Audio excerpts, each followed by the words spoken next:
And this was just, for me, an introduction, a way to say something, a little I know about the art market in Taiwan, which is very much thriving indeed. You have some of these key institutions present. You have, a very established auction house. You have people like Pierre Chen, Maggie Tsai. I mean, there are all these very well-known, very serious collectors. There's some serious wealth in this country, but also a keen interest on collecting art. And that is something that, that is spreads among many more people, and it explains also the success of, for instance, this art fair. Taipei has a very established gallery system. There is no doubt about that. You have some very famous artists. This guy here exhibits in the West with these sort of very, I will say, interesting, sometimes provocative photographs. Of course, you have the art fair, you have museums. So the network is really here. You have that all in place. According to some art market reports, Taiwan is the 6th largest art market in the world. That is really quite something, I dare say. Now, I found in the TEFAF art market report, TEFAF is actually, as many of you will probably know, probably one of the biggest art fairs for fine arts in Europe. It's in Maastricht once a year. Now they also have opened up a franchise in New York. And in March, when the fair takes place in Holland, they also publish a sort of global art market report. And I was interested by, or my eye fell on this statistic actually. It shows that in the last couple of years, that the Taiwan auction sales revenue has gone down a bit. In fact, if you see that downward sloping curve on the left, it's really going down, while your neighbor in Hong Kong, the auction houses there are really gaining steam. They are selling more. My question to you in some ways is, does this pose a potential threat? To what extent is there that kind of competition in East Asia, where you have Hong Kong as a real powerhouse, where also a lot of the big collectors go, where a lot of big events take place? Is that somehow impacting the Taiwanese art market? No, I know Ravanel is also active in places like Hong Kong, so it's not that simple to just draw these lines. But I found this, in some ways, quite interesting and fascinating. Now, I know last year, since we have these statistics, we had a big sale here in Taipei. I think these curves are probably going up again somewhat. But it's an interesting thing. And it means that the art market is also very competitive.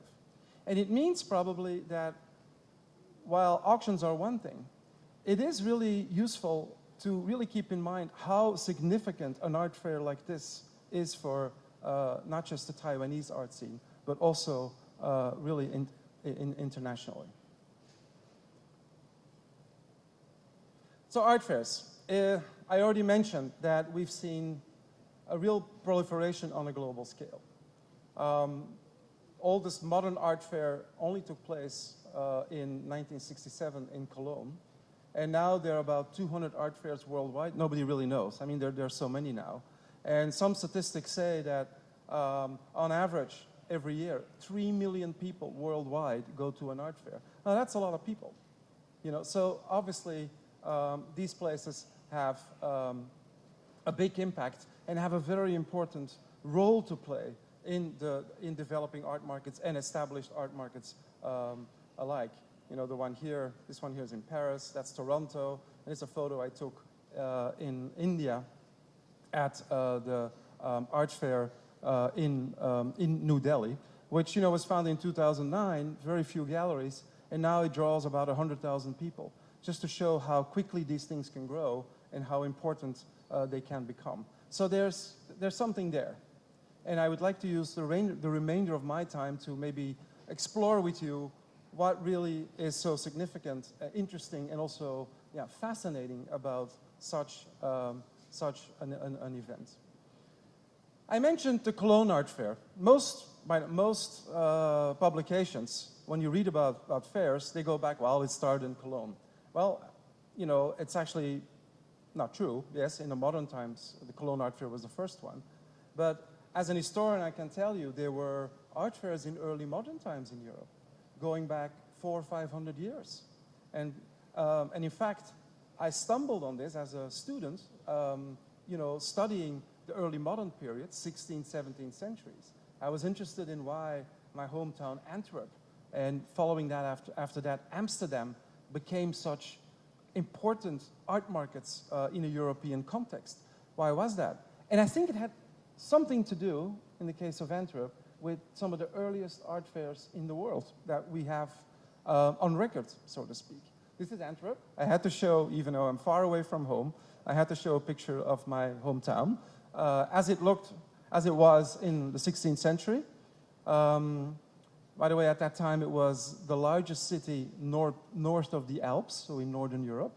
And Paris was equally big, but London was much smaller. I mean, so it was a really important trading hub. There was money there, a lot of international connections, and a lot of artists and an art market. What we're seeing, what we're finding in the documents, that there was a building very close to our cathedral, so the real center of town, that was expressly built for the marketing of art during the biannual fairs. So twice a year there were fairs, and this building was there specifically, you know, specifically for the marketing of art. There are some other examples. There's this building here, which was basically one of the first stock markets in the world. And when you look more closely, and when we go actually visit the second floor, there was an art market like this. This is, you know, this is the 16th century. You know, so think, yes, Cologne, 1967, but look what was going on, you know, very early on. Doesn't it look like an art fair to you? So already in this emerging art market of the 16th century, that will, you know, that Antwerp would fall into that category. You see a kind of fair, stalls being set up, booths being set up, very much, you know, similar to when you walk out here, you know, the same kind of structure, probably the same kind of purpose, the same kind of activity, dealers trying to sell their works to an interested audience, people looking around, you know, comparing, you know, shall I buy this or should I keep looking at these drawings? You know, you have paintings of different styles, different topics. Obviously, these are well-to-do people.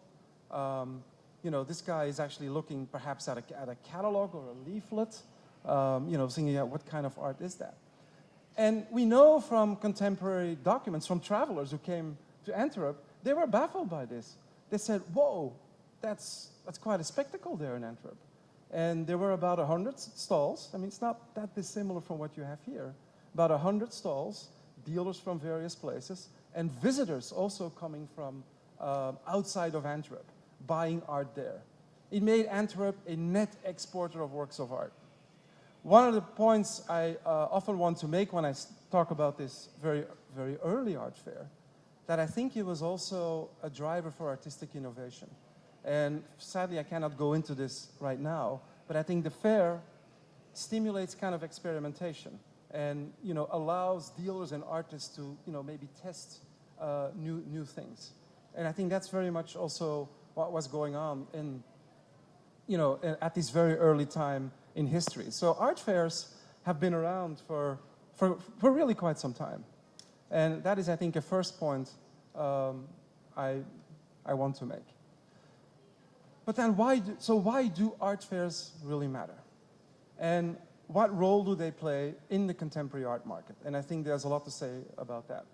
I would like to go over some elements, arguments that I think are significant, and most of you would actually, you know, instantly, I think, agree or already thought of this yourself. But I think it's a good idea to think about that, to actually, you know, put them in some sort of a list. I was here last night. It was my wife and I, we took a nice walk around. I think we looked at every gallery. I don't think we missed much. It was really fascinating because, of course, I want to get a feel of what kind of fair this is. You know, this very established, important fair in East Asia. And let me tell you one of the things that really struck me is that even though you've imported the institution from the West, it is very much an Asian fair in the sense that it focuses on Taiwan and its neighboring countries. It is, it really proudly exhibits some of the finest art from Asia that I have ever seen. And that's so in that sense, you're not trying to become a fair for the whole world, but you focus very, very carefully, and I think very well, on this particular market in East Asia. And I guess I just started counting where are the galleries all from.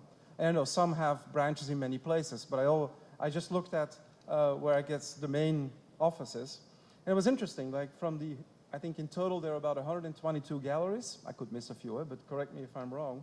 And I counted 62 from Taiwan, so about 51%. And then the second most present country, to be honest, I expected China, but you know what it was? Japan. There are 24 galleries from Japan, 23 from mainland China. But those, so that's 20%, 19%. If you take these three together, Taiwan, China, and Japan, you really get the bulk of the galleries. Then I think I counted, well, I should look at my notes before I say it. I counted another 4 from Malaysia, 4 from South Korea, 3 from Singapore, 1 from Russia, and 1 from Vietnam. So it's very much a regional fair sounds too modest. I mean, it's a fair that is really steeped, embedded into the culture and the market of this part of the world. And I think that's a real strength. And you can tell that this fair has been, in existence for quite some time. It has a very strong showing of galleries, of artists, and of the art from this area. And obviously, fairs are doing well in Taiwan and in this part of the world, because I read in the art newspaper, and you can correct me if I'm wrong, that in January, and even another fair will be taking place here, a very new one that will be quite international. I think it's called Taipei Dangdai, where you have Larry Gagosian coming here, Zwirner Gallery, White Cube. So it's interesting that on the one hand you have this very important established fair. There is still room, we think, for another layer, for an extra fair. So that actually adds to, I think, to the allure. And I think it shows the vibrancy of the art market.